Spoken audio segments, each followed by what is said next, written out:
Hey guys, welcome to an interesting video on Wild Rift. So today we're back with an Ezreal updated complete guide, and this one is going to be a really interesting two-in-one um, guide, where basically we're going to go through two gameplays, but they're not going to be in the same video. I'm going to release the next Ezreal gameplay tomorrow, and then basically the build, runes, and spells explanation will be the same for both videos.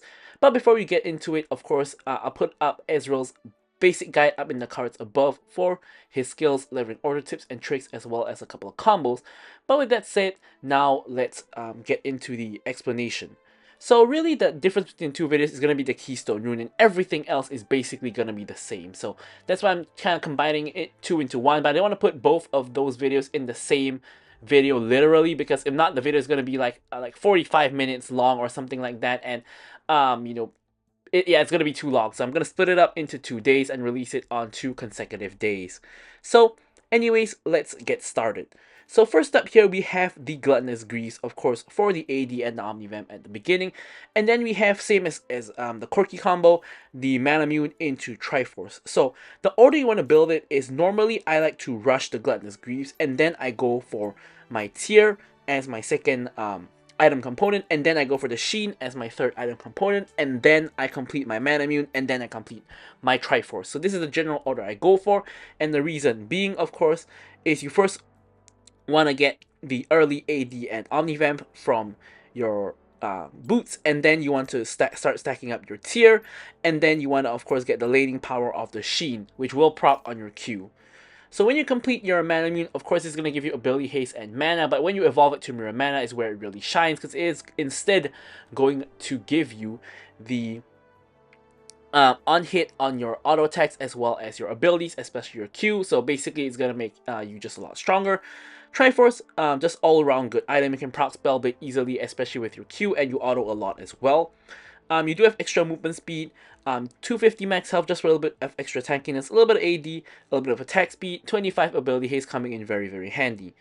Now for your last three items, generally you're going to go for the same couple of items, but generally the order can differ. So generally your last three items are going to be Riftmaker, the Rune King, and an Armor Pen item. So the Armor Pen item, you have freedom to choose between all three options. So you have Seralda's here. Generally you take this into very tanky frontline teams, and the reason why you want to go for this if there's tanky frontline teams is because generally they have very low mobility. So think about champions like Darius, Set, champions like these that cannot reach you very easily. The slow from Seralda is going to come in very handy. Against a team that has a lot of healing, you want to go for the Mole Reminder, and in other instances you can also go for the Terminus if you prefer. This is generally your most offensive option, is Terminus. So if you don't need anti-heal and you don't need the slow, Terminus is going to be the way to go. So as I said, the order can differ. So here, my general default order is going for Riftmaker third item, good stat line. You get the Omnivamp and you get true damage as well. And then Bork, of course, is your anti-tank item. But even if there are no tanks, it's just a generally good item for Ezreal that I'll go for fourth. A little bit of attack speed, AD, physical vamp, of course, health damage on hit, also procs on your Q, and the drain passive. So of course, as I said, you can kind of reorder it. So let's say if you're into a very tanky team, you might want to go for like, you might want to go for Bork earlier, then you might want to go for, let's say, Seralda's Grudge second, and then your Riftmaker gets pushed all the way to the end. So the order can, of course, change depending on the matchup. So now we're going to talk about the runes. So for this gameplay, we actually have Press the Attack as our rune / empowerment. This is my personal preference for Ezreal. It's a very strong early game rune that allows you to deal quite a bit of damage in lane. In the later stages of the game, you can also use this in team fights to focus down one target. Normally it's going to be their frontline tank, and then it will of course refresh after a while. You can use it against the backline as well. So what it is, basically when you auto attack 3 times, you will proc it, deal a bit of damage, and make them vulnerable for the next couple of seconds. Your Q also can be used to stack up the Press the Attack because it does count as an auto attack. Here I actually take Brutal for both my gameplays, and this does proc on your Q as well, but what I found after both gameplays is Brutal really doesn't do all that much damage. So I will say that you can probably take something like Gathering Storm as well, because Brutal is not really that useful, I guess. Giant Slayer, of course, to deal with the tanks, so in this meta, it's basically mandatory. Alacrity just for a little bit more attack speed. You can also go for the Omnivamp on Bloodline, but Ezreal is a deceiving champion in the sense that he does auto attack a lot, even though you are a spellcaster, because you do get that auto attack speed from your passive and also your items, like the Triforce, like the Borg, so you do actually have a ton of attack speed. Then we have Bone Plating, of course, with the defensive capabilities. And for the spells, we have Flash together with whatever you need. So generally, most matches is actually going to be Cleanse, because Ezreal with Cleanse is just really good. You can cleanse out of any CC, hop away, flash away, whatever you need to do to remain safe. But of course, you can also take Barrier, Exhaust, if you need to as well. So with all that said, let's move on to talking about our gameplay. Okay, so let's take a closer look at our first Ezreal gameplay. Now, of course, don't forget to like, comment, and subscribe. Any questions, queries, or remarks, feel free to leave them in the comments below. Of course, I will be sure to address them. And also, of course, stay tuned for part 2 of the guide, where we're going to go over Ezreal with Conqueror, which also is a very viable build, both of which are completely viable. It's really just a playstyle preference kind of deal slash what kind of matchup you are playing into. So with that, let's jump into our PTA gameplay. So here we are with a Seraphine who has First Strike. We're against a Lux as well as a Twitch. Twitch, of course, really rare. We haven't been playing much Twitch this season. He does have the new project skin, and also yet to do a Twitch guide, so stay tuned for that one. We will eventually get around to doing that one. No plans at any time soon though. So yeah, so Ezreal's laning phase with press the attack is actually pretty decent. And when I say decent, I mean that it's not as good as the high highs he once had before his nerfs, but it's actually really pretty alright, right? Like if some CC lands and you can land all your abilities, proc your press the attack, and then maybe get in a couple more autos, you will probably force a flash or get a kill. So I think you will see that a little bit later on in this laning phase, but other than that, all Ezreal can really do is poke. Right, so I've been basically one-tricking Ezreal for the last like 2 weeks or so, and that's because I actually find Ezreal to be, in my opinion, the hardest ADC in this game to play. Now, I think I covered this in one of my videos before, but very briefly, I actually think that champions like Draven, Kalista, Kai'Sa, Zeri, etc., I think that they all are hard to play. But I don't actually think that they're like really difficult to play. Now, the main reason why I think Ezreal is really difficult to play and the most difficult ADC in my opinion is basically because it's a champion that's completely 100% dependent on hitting skill shots. Right? So basically, your Q is a skill shot, your W is a skill shot, your ult is a skill shot, your E is not a skill shot, but for it to really be useful, you generally have to at least hit your W skill shot. So basically, you're completely skill shot dependent, and you can feel in some games like you're God, where you hit all of your skill shots, or you can feel in some games that you're completely useless, you're a minion, because you're missing every single Q and W, and it's very kind of polarizing in a sense that you could be just insane or just completely trash on Ezreal, and it's kind of very obvious. And even after playing Ezreal for, well, years at this point, on and off, I still don't think I'm very good at hitting Ezreal skill shots. Of course, there are games that I hit all of them, and there are games that, as I said, in laning phase especially, you miss a ton of them. It's a lot easier to hit in team fights because it's a lot more hectic, and people are not focused so much on dodging your skill shots compared to in lane, where basically the two enemies are generally focused on dodging your skill shots and not very much else. So in lane is really where you can test how good you are in Ezreal, how many skill shots can you actually hit. And here is the example that I'm talking about. So here Twitch actually gets caught. I basically use my entire kit on him, and I ult him, and we get the kill. So you saw he was full health. Seraphine landed CC. I basically landed my W for free, eat in, hit my Q, and that basically only stacks up PTA like once, right? Because that's only one Q. And then I auto, and it procced the PTA, and then he was pretty low. I think I autoed him once or twice more. He was left at 1 HP, got under the tower, and then I sniped him out with my ultimate. So, yeah, you can see that you can indeed get kills with Ezreal in lane, especially with the help of PTA. And this was even in a scenario where Twitch was literally right outside his tower. He wasn't even in the middle of the lane or something like that. If he was in the middle of the lane, I probably didn't even need to ult. I probably can just run him down, but it's only because he got under the tower that I actually needed to ult. So you can really see the power of Ezreal in lane with the press the attack, which is Ezreal is not a traditional champion you think of as strong in lane, but I will say that with press the attack as your rune, he is definitely above average in terms of laning power. Of course, he is no Draven or or Varus, but he's definitely better than a lot of champions in lane. Definitely better than Twitch, is what I would say. So here, off of that kill, we get our Sheen, we get our tier, and now Echo is coming in for a gank. Does catch out Lux, however, I am caught out myself. I am, however, able to get off my ulti.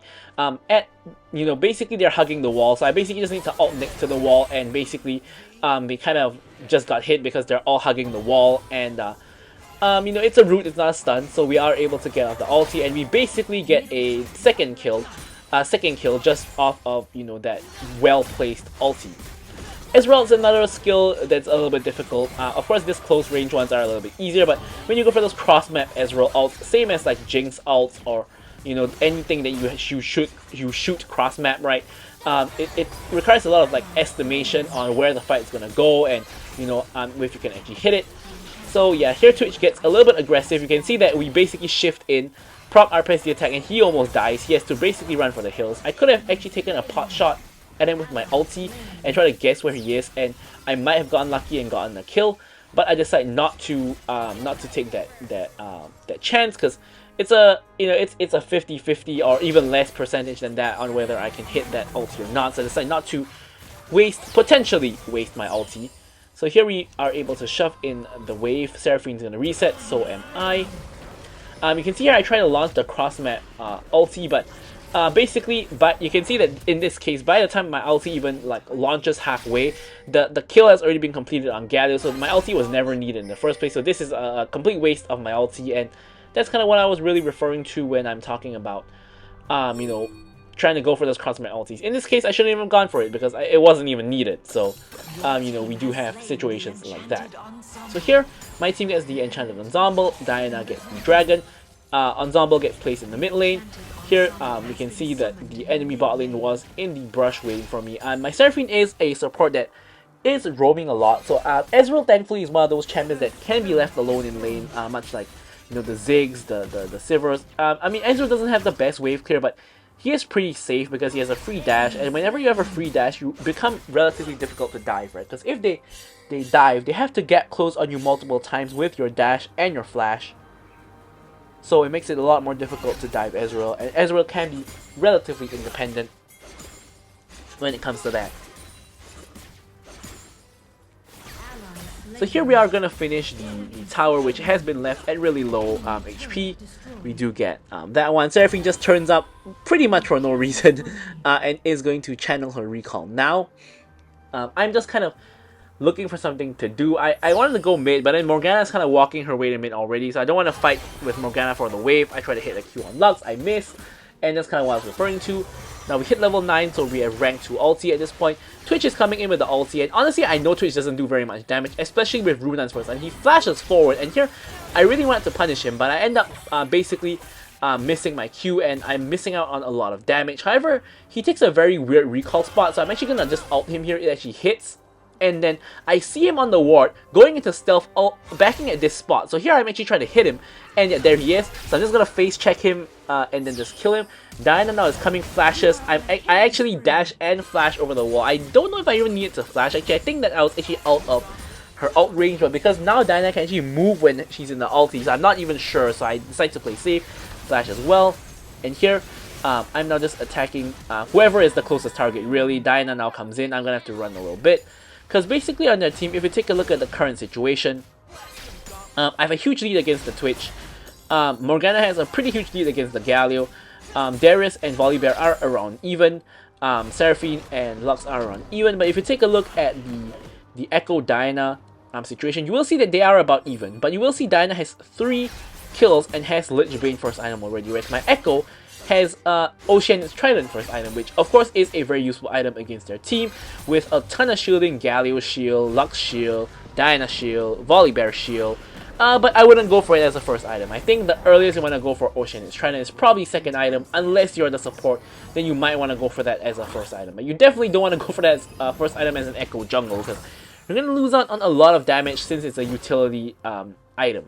So I'm really scared of Diana, of course, because she, is pretty fed. She's 3-0, right? Same as myself, of course, but Diana 3-0 can easily just one-shot me, and of course she is already like more than halfway towards her next item, it appears to be.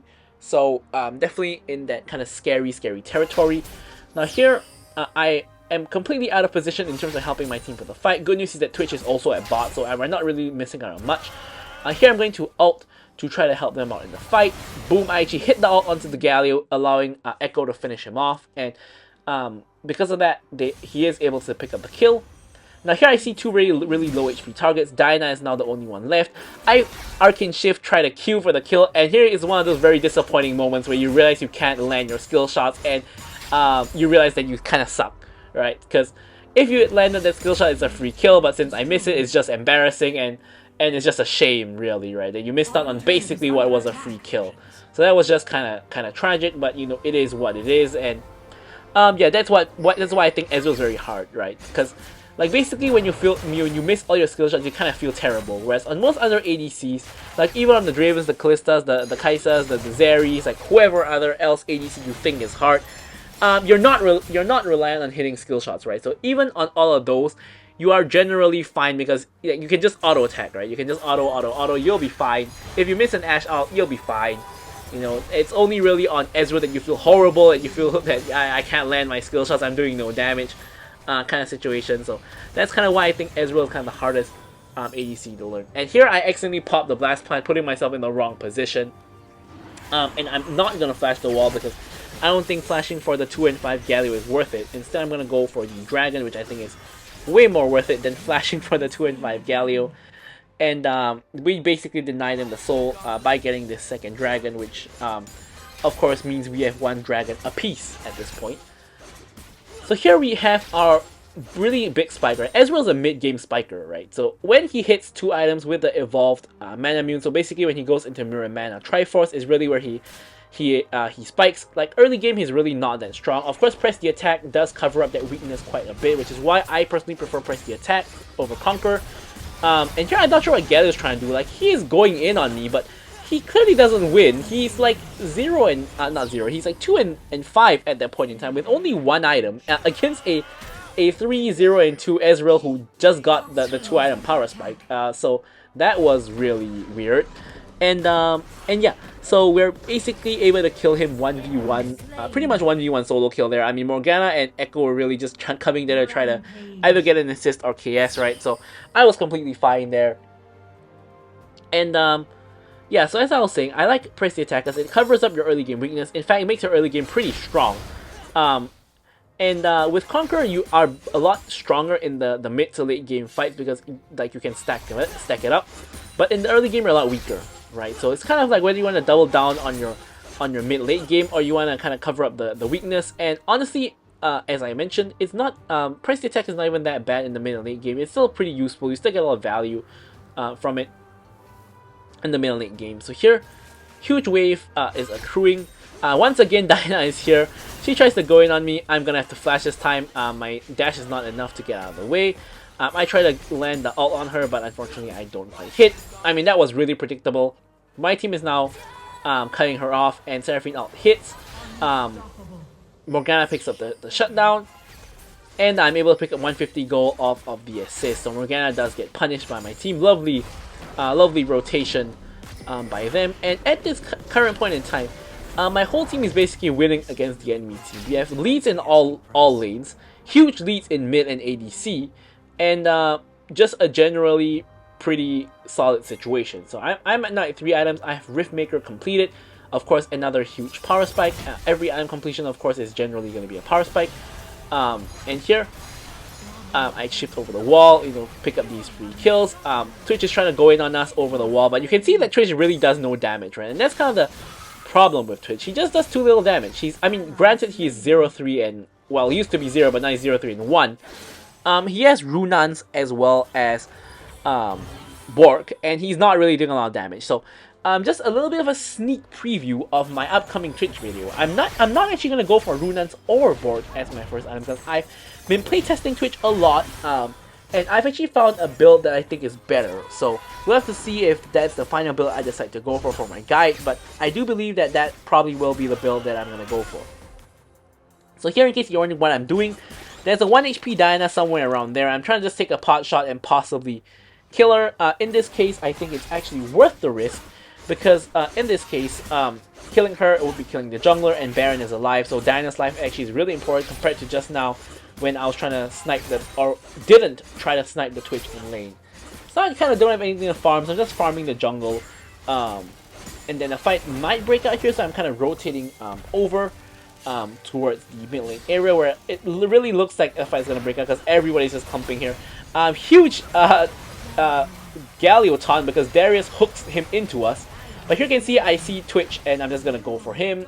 We get the kill on him. Volibear is getting low, he's running straight into me. And I'm completely fine here. I'm stunned, I don't even need to pop the cleanse because I'm completely fine. Just Arcane Shift forward for the double. And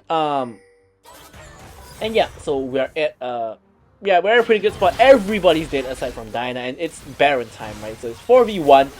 Should be a pretty free Baron. The only kind of minor issues, of course, Diana is the jungler, so we kind of need to zone her off the Baron or turn on her and kill her before we complete the Baron.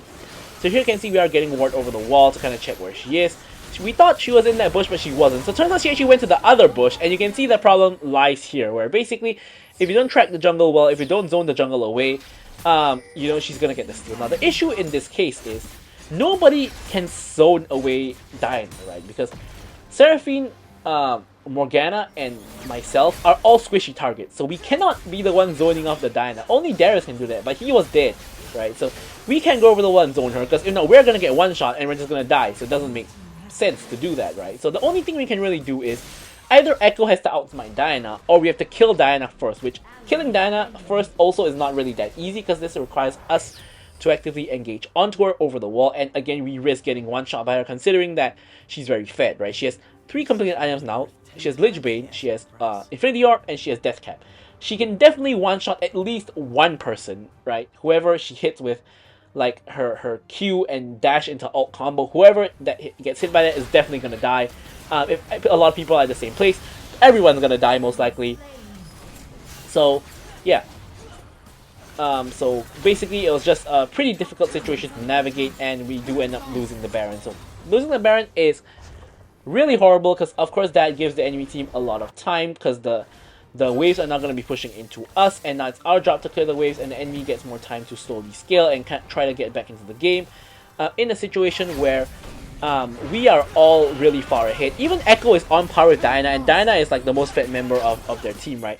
Again, Morgana and myself have like 3 to 4k leads on our lane opponents, and you know, Darius is the only person who's actually behind, but honestly, the Darius and the Volibear are kind of non-factors in this game at this point in time, right? It's basically a 4v4 with Darius and Volibear basically not mattering at this point, to be very honest, which is a little bit sad, but basically true.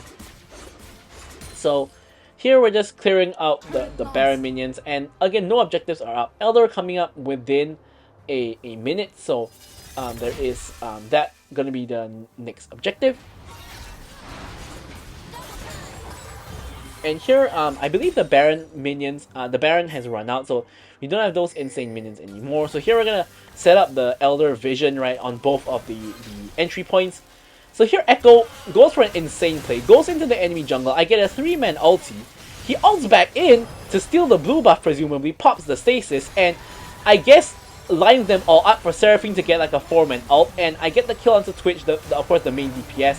Then we kill Volley, and then everyone else is basically 1 HP. We kill Lux, we flash forward for the kill on Diana. Diana goes down, we pick up a triple, and at this point only Galio is left alive. And I'm thinking this is an end angle, we probably don't need the Elder. Echo is thinking different, so he's going for the Elder. And honestly, I think if Echo was with us, we could end so much more easily because Lich Bane damage onto towers is just whack. So here we have only 2 minions. So I tried to tank a little bit of the tower, but you can see Galio is basically clearing the minions. So we get about half of the HP down. Next wave is coming, but unfortunately the enemy wave spawns right at that point in time, which is really unlucky. So here you can see Morgana's tanking the tower. We get rid of Galio because Echo has secured the Elder. Minions 1 HP. And here the next minion is coming in. Stasis has to be popped by Morgana to save her own life, and with the minion on his dying breath, I'm able to finish off the game just barely. So once again, stay tuned for the part 2 of the guide tomorrow for Conqueror Ezreal. So thank you guys so much for watching the video, and goodbye.